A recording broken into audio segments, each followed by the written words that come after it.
오늘은 생식과 유전단원의 첫 시간으로 세포 분열에 대해서 배워보도록 하겠습니다. 오늘 배워야 할 용어들이 굉장히 많은데요.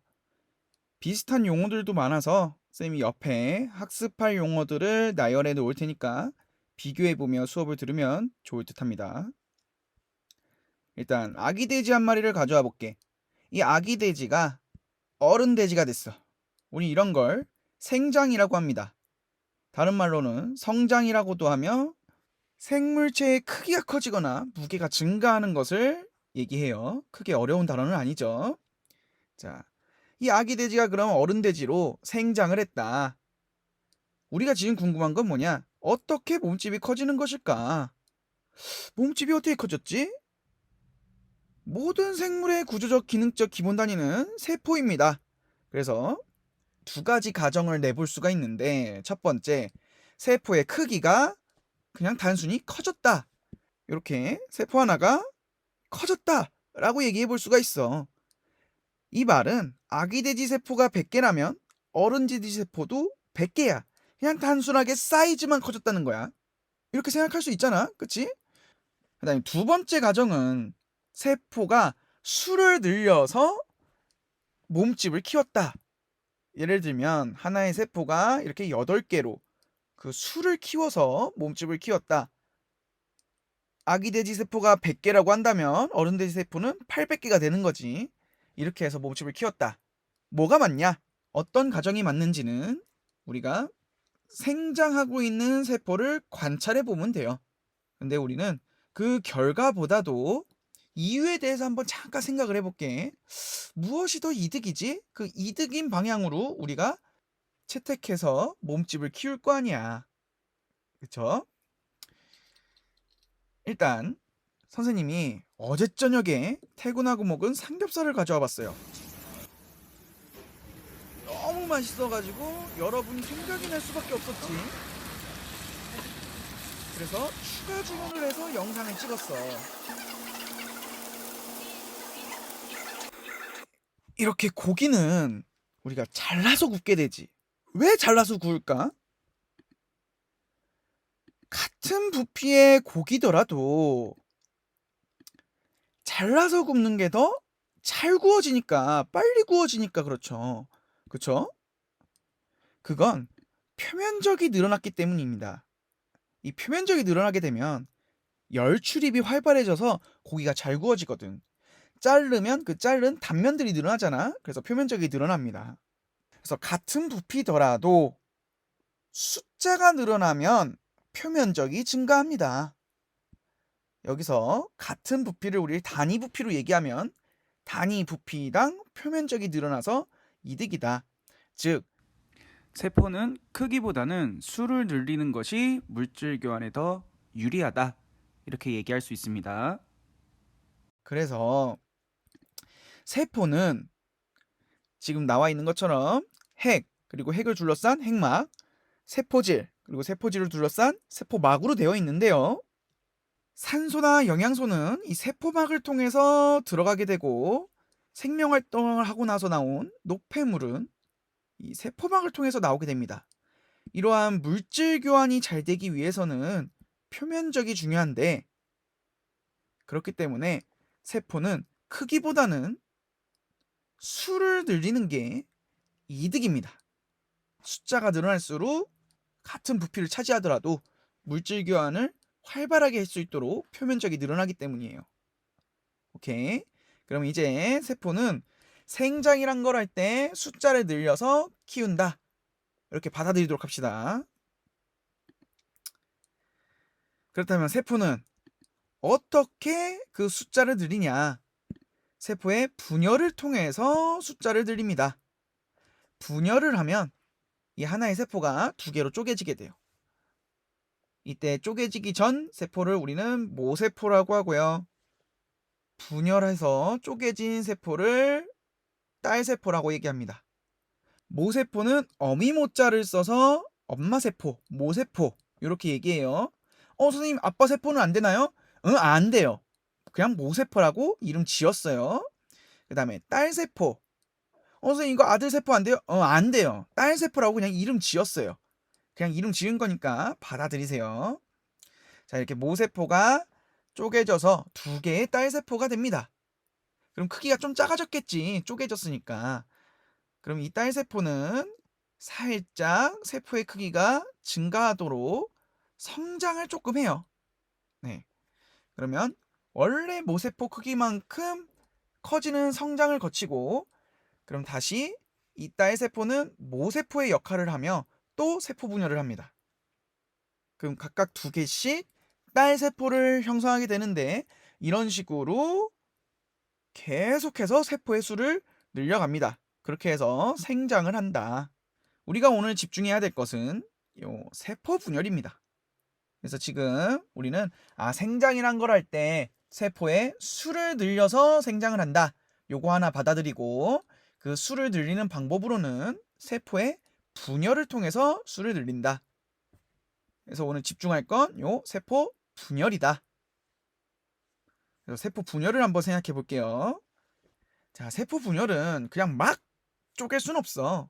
모세포가 쪼개져서 두 딸세포가 형성이 되는데, 이 두 딸세포 역시 모세포랑 똑같은 역할을 할 수 있도록 똑같은 기능을 할 수 있는 세포여야 된단 말이야. 그러니까 같은 세포여야 돼.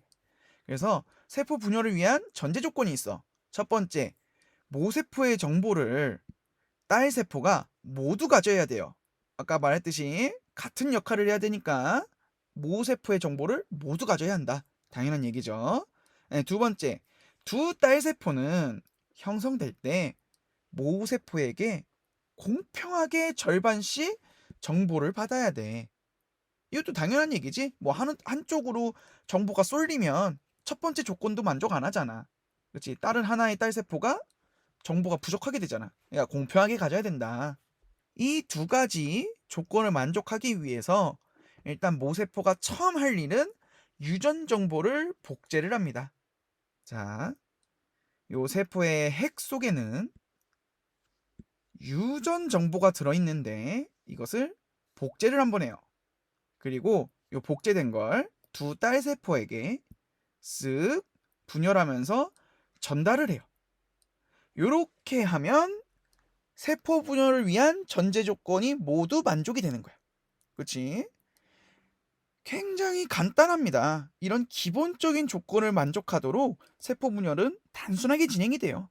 그래서 가장 먼저 이 유전 정보를 복제해서 나눠준다. 그렇게 생각하시면 되고, 자, 이제 차근차근 요 복제해서 나눠주는 과정을 조금 더 자세히 한번 살펴볼게요. 자, 우리 핵 속에 방금 말했듯이 유전 정보가 있어요. 근데 실처럼 이렇게 풀어져 있단 말이야. 실처럼 풀어져 있어. 그래서 핵을 한번 확대해 볼게. 확대해보고 이 안에 유전 정보가 이런 식으로 막 뒤엉켜 있어요. 실타래처럼. 선생님이 지금 편의상 여러 가지 색깔로 나타냈어요. 근데 이 중에 하나의 색깔의 유전 정보만 쭉 빼어볼게. 진한 파란색만 쭉 빼어봤어요. 진한 파란색만. 저 진한 파란색 실타래들은 유전 정보를 저장하고 있는데 어떤 구조로 되어 있냐? 한번 한 일정 부분을 확대해 볼게요. 그러면 DNA라는 거랑 어떤 단백질로 구성이 되어 있어요. 이 단백질은 히스톤 단백질이라고 하는데 지금 우리 중학교 수준에서는 크게 중요하지 않고 이 DNA에 대해서만 집중해 볼게요.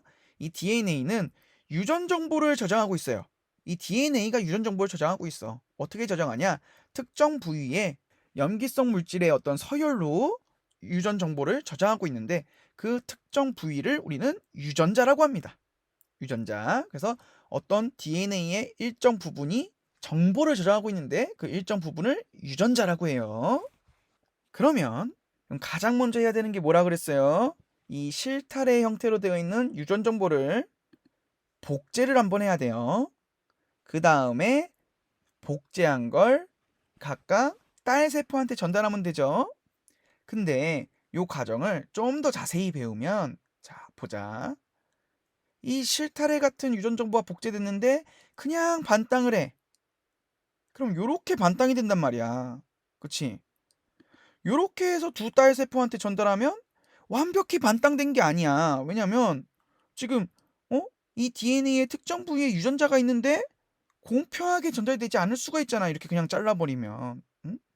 그래서 결과적으로 지금 복제됐을 때 하나하나가 딸 세포한테 전달돼야 돼. 이게 그냥 막 잘려서 전달되면 안 되고 복제된 거 뭉치 하나, 복제되기 전 뭉치 하나 이렇게 전달돼야 된다. 근데 이 실뭉치 같은 애가 그냥 막 뒤엉켜 있는데 그냥 자를 수가 없어. 그래서 뭉치는 과정이 한번 필요해요. 따로따로 뭉쳐놔야 떨어뜨리기 편하거든. 그래서 이렇게 뭉쳐놓는데 이 뭉쳐놓은 애를 우리가 염색체라고 얘기를 합니다. 염색체. 이때 저 실타래들 복제된 애랑 복제되기 전에 있죠. 얘네가 하나하나 왼쪽 오른쪽 뭉쳐져 있는데 요 한쪽 한쪽을 염색 분체라고 해요. 그래서 요 전체는 염색체라고 하는데 한쪽 한쪽은 염색 분체라고 합니다. 그래서 두 가닥의 염색 분체로 이루어진 염색체가 존재한다. 이 녀석의 이름이 왜 염색체냐? 사실은 이 핵을 염색을 해보니까 염색이 되는 부분들이 있었어. 그게 요 염색체야.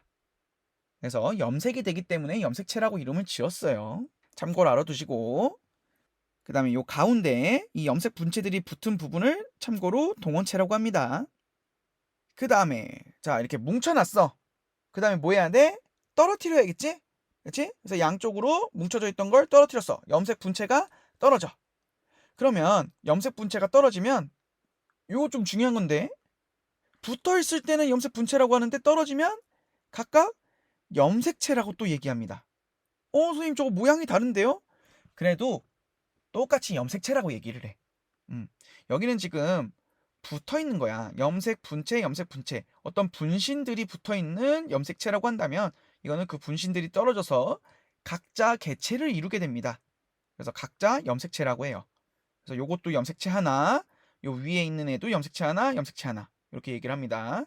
각각의 염색체들은 이제 다시 실타래로 풀어지면서 딸 세포에 존재하게 됩니다. 요 과정을 거쳐서 세포 분열이 일어나게 돼요. 이렇게 하면 다 배운 거야, 사실. 간단하죠? 간단하죠? 그래서 염색체가 풀려서 두 개의 딸 세포가 형성이 된다. 그러면 이제 우리가 파란 색깔 하나 갖고 했잖아. 선생님이 여기가 진짜 선생님이 잘 만들었다고 생각해. 항상 학생들 가리키면 여기 이해가 잘 안 되는 것 같아서 선생님이 영혼을 갈아서 만들었어요. 자, 한번 보세요. 파란색 말고 여기 있는 색깔들 다 같이 갖고 와서 한번 해볼게. 자, 요 실타래를 통째로 갖고 왔어. 근데 여러분 보기 좋으라고 한번 풀어헤쳐 볼게요. 8가지 색상의 실타래가 있어. 보기 좋으라고 풀어놨어. 자, 가장 먼저 해야 되는 거 뭐라 그랬어요? 복제. 그치? 그럼 저 풀어져 있는 애들도 복제된 모습으로 놔둬볼게요. 오케이? 그럼 가운데 있는 애들 복잡하니까 지워볼게. 그럼 요런 상태로 있다는 거야. 맨 처음에 세포 분열의 맨 처음에 해야 될 일 뭐야? 복제. 그래서 복제된 상태로 있어요. 그죠? 그 다음에 뭐 해야 돼? 이걸 그냥 반땅하면 공평하게 반땅이 안 되니까 따로따로 뭉친 형태의 염색체를 만든다고 했습니다. 그 모습을 그려보면 이런 모습이 돼요. 요 실타래의 한쪽 한쪽이 염색 분체를 이루면서 요 염색체를 이루게 됩니다. 그럼 실타래도 한번 지워볼게. 요렇게 염색체 8개가 이루어지게 되는 거야. 그래서 위에 이렇게 쭉 나열해보면 이때 크기랑 모양이 비슷한 요런 염색체들이 있거든. 2개씩 희한하게 짝을 이루게 돼. 이 2개씩 쌍둥이 같은 애들을 우리는 상동 염색체라고 특별하게 이름을 지었어. 얘네들이 왜 2개씩 짝을 이루고 있냐? 그 이유를 보니까 엄마한테 하나, 아빠한테 하나 받은 거더라고. 그렇게 엄마, 아빠한테 하나씩 받은 세트야. 이 상동 염색체는 이제 앞으로 자주 등장할 거예요. 세트라고 생각하세요. 지금 용어들 어려운 거 많이 나왔죠? 지금 상동 염색체 얘기했고 그 전에 지금 염색체 이 염색체의 한쪽 한쪽을 염색 분체라고 얘기했었죠. 그쵸? 자, 그러면 사람의 몸을 구성하는 세포 하나는 요 조금 어려운 말로 몸체자를 써서 체세포, 사람의 체세포 하나에는 염색체들이 얼마나 존재하냐. 지금 선생님이 8개 그려놨죠? 근데 8개보다 많아. 9개, 10개, 그리고 굉장히 많은데 총 23쌍이 존재합니다. 즉 46개가 존재해요. 사람의 몸을 구성하는 어떤 세포든 간에 그 세포의 핵 속에는 46개의 23쌍의 염색체가 존재합니다. 그 중에 22쌍은요, 즉 44개는요, 남녀가 공통적으로 갖고 있어. 그래서 일상적이다 하는 그런 느낌으로 상염색체라고 얘기를 합니다. 그리고 나머지 한 쌍은 느낌 오죠? 남녀가 달라. 이거 한 쌍, 2개는 남녀가 달라. 그래서 성을 결정한다. 성염색체라고 합니다. 정리를 해보면 사람의 체세포의 염색체 수는 총 23쌍 46개입니다. 이 중에 22쌍은 남녀 공통적으로 들어있는 상염색체라고 하고요. 나머지 한 쌍, 이것은 성을 결정하는 염색체라서 성염색체라고 합니다. 요 한 쌍은 더 구체적으로 보면 여자는 X라는 염색체가 2개예요. 남자는 X가 1개, Y가 1개. 그래서 XY. 이런 식으로 존재하게 됩니다. 그래서 남녀가 달라요. 여자는 X가 2개고 남자는 X 하나에 Y 하나. 이렇게 됩니다. 이때 우리 친구들이 굉장히 많이 궁금해하는 거 있어. 지금 여기 염색체라는 거 처음 보면서 염색체의 모양이 다 X자 모양이잖아. 그치? 그래서 여자의 염색체를 X라고 얘기하는 것 같은데 사실 지금 여자는 X 염색체 2개 이렇게 얘기했잖아. 요거 모양 때문에 X가 아니고 우리 수학에서 미지수 X 있지. 그 X야. 그냥 이름 지은 거예요. X라고. 그럼 남자의 Y는 뭐냐? 모양이 Y가 아니고 X 말고 다른 거. 그래서 Y 이렇게 이름 지은 거예요. 그냥 단순하게. 네. 그래서 여자는 XX, 남자는 XY 이렇게 성염색체가 구성된다라는 거 인지해주면 좋을 것 같습니다. 오늘은 여기까지 학습을 할 건데 굉장히 많은 용어들을 배웠죠. 자, 수업을 한번 정리를 한번 해볼게요. 우리 많은 내용을 한 것 같지만 간략하게 한번 정리를 해볼게. 일단 세포 분열에 대해서 배웠어. 어느 정도 커진 세포는 2개의 세포로 나누어지면서 세포의 수를 늘립니다. 그렇게 해서 생장이라는 걸 하고 뭐 피부가 다치면 새살이 돋듯이 그런 재생이라는 걸 합니다. 그래서 어떤 세포가 분열을 통해 2개의 세포를 만드는데 분열 전 세포를 모세포, 분열 후 세포를 딸세포라고 합니다. 이렇게 생물은 몸을 구성하는 세포의 크기보다는 수를 늘리는 것이 이득이라고 했죠. 왜냐? 수를 늘리는 게 단위 부피당 표면적을 늘려. 그래서 물질 교환이 유리하다. 그래서 이렇게 그냥 키우는 것보다는 숫자를 늘리는 게 유리하다. 그래서 세포 분열을 채택해서 생장 재생을 한다. 이렇게 생각하시면 되고, 이제 그 세포 분열 과정에서 용어들을 많이 배웠죠. 첫 번째로 염색체. 세포 분열 시에 관찰되는 애야 얘는. 세포 분열 시에 관찰돼. 원래는 실처럼 풀어져 있는 유전 정보가 분열을 하기 위해서 맨 처음 복제를 한다고 했죠. 그 다음에 공평하게 나눠주기 위해서 뭉치는 역할을 한번 해야 되는데 그 뭉쳐진 애가 염색체. 그렇기 때문에 염색체는 분열 시에만 관찰이 됩니다. 분열 시에 관찰되는 막대나 끝 모양의 구조물로 이렇게 X자 모양이나 이렇게 하나짜리 둘 다 염색체라고 얘기해요. 평상시에는 실처럼 풀어진 형태로 있습니다. 그리고 이 실의 구성을 한번 보면 DNA와 단백질로 구성된다고 했어요. DNA는 무엇이냐? 유전 물질로 생물의 특징을 결정하는 여러 유전 정보를 저장하고 있다. 이 유전 정보는 특정 부위에 저장이 되어 있는데 그 부위를 우리는 유전자라고 이야기합니다. 그래서 염색체, DNA, 유전자 요 용어 정리를 한번 했어요. 염색 분체는 뭐였냐? 세포 분열을 시작할 때 하나의 염색체는 2가닥의 염색 분체로 이루어진다고 했습니다. 요 하나하나 염색체를 이루고 있는 왼쪽 오른쪽 가닥을 염색 분체라고 해요. DNA가 복제돼서 이 염색 분체들이 형성됐기 때문에 염색 분체는 동일한 유전 정보를 가집니다. 그래서 어떤 특정 부위에 정보를 저장하고 있으면 반대쪽에도 그 부위에 정보를 저장하고 있어요. 자, 세포가 분열할 때는 이 염색 분체가 각각 분리돼서 두 개의 딸 세포로 들어가 각각 염색체가 됩니다. 붙어 있을 때는 염색 분체지만 떨어지면 염색체가 돼요. 그 다음에 자, 염색체들을 선생님이 그려봤는데 지금 빨간색 염색체, 그 다음에 조금 덜 빨간 염색체 하면서 염색체들을 그려놨죠. 그리고 이 염색체는 염색 분체 두 가닥으로 지금 그려놨어요. 사람의 염색체는 총 23쌍 46개로 이루어져 있다고 얘기를 했고요. 그 중에 이 쌍을 이루고 있는 크기와 모양이 비슷해서 쌍둥이처럼 있는 요 녀석을 상동 염색체라고 얘기한다고 했고, 엄마와 아빠에게 하나씩 받아서 세트로 존재한다 이렇게 얘기했습니다. 그 중에 22쌍 44개는 남녀가 공통적으로 있는 상 염색체라고 하고요. 나머지 한 쌍 이것은 남녀가 다른, 즉 남녀의 성을 결정하는 성 염색체라고 이야기합니다. 이때 여자는 X가 2개, 그래서 XX, 남자는 X 하나, Y 하나, XY 이렇게 이야기를 했습니다.